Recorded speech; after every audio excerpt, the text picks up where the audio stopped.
अभी मोदी सरकार का तीसरा कार्यकाल आधा भी पूरा नहीं हुआ है, फिर भी देश विदेश की मीडिया में एक सवाल बार बार उछाला जा रहा है। क्या वो सवाल? नमस्कार, मैं प्रमोद कुमार। हम शुरुआत उन सवालों के विश्लेषण से करेंगे जो कुछ मीडिया संस्थानों द्वारा अनावश्यक रूप से उठाया जा रहा है। पहला सवाल, मोदी के बाद का भारत।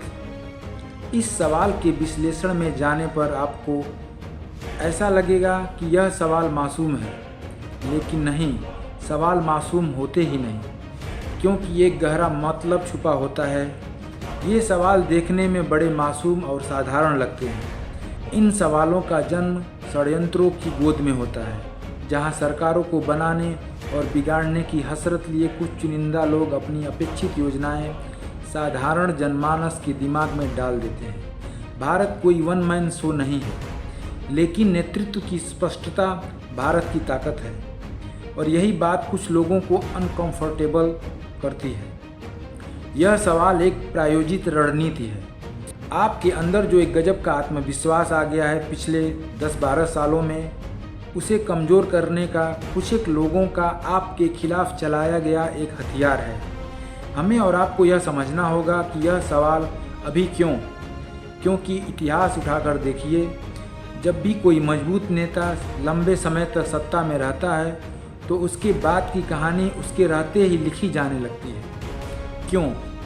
क्योंकि अगर आप आफ्टर की बात करते हैं तो आप नाव को कमज़ोर कर देते हैं, और यही रणनीति है प्रेजेंट को कमज़ोर करने का। इससे भ्रम पैदा होता है और सत्ता को कमज़ोर बताया जाता है। का फ़ायदा किसे होगा? पहला फ़ायदा होगा राजनीतिक विपक्ष को, और आपको क्या क्या नुकसान होगा इसकी आप कल्पना भी नहीं कर सकते। जब चुनाव पास नहीं होते तब मोदी के बाद का नैरेटिव लोगों के दिमाग में डाल दिया जाता है। यहीं आपको सजग हो जाना है, क्योंकि दाना डाल दिया गया है।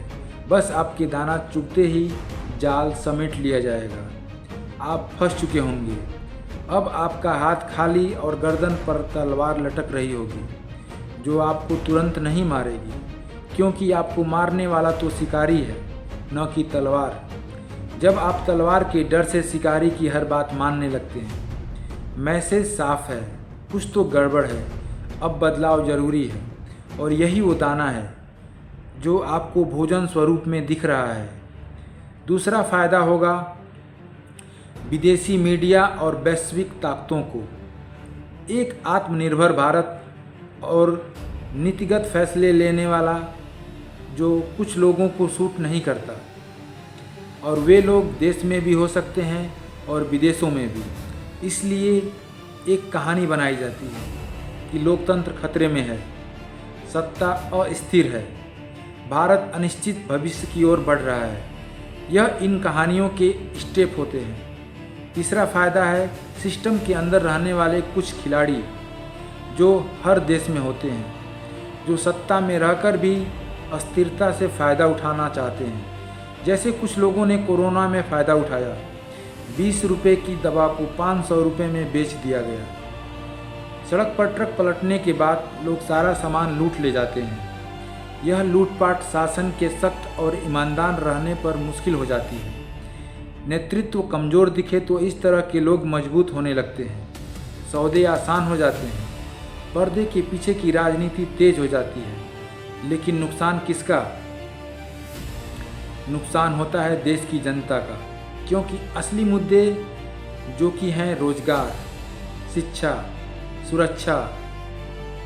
परंतु यहाँ पर ध्यान दीजिए, कोई भी नहीं पूछ रहा है कि सरकार गिर रही है क्या, चुनाव समय से पहले हो रहे हैं क्या संविधान संकट में है क्या?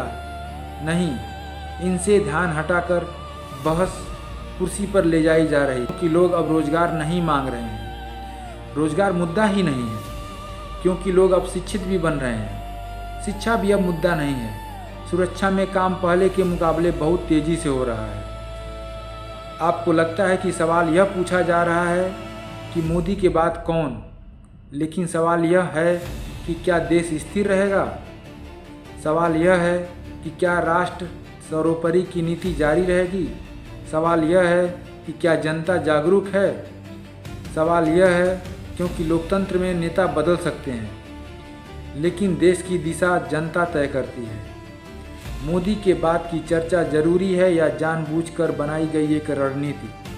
आपको यह समझना होगा। मोदी अभी सत्ता में है, फिर मोदी के बाद की चर्चा क्यों? आपको क्या लगता है, साजिश या कुछ और? आप कमेंट में यह ज़रूर बताएं और चैनल को सब्सक्राइब ज़रूर कीजिए। जय श्री राम।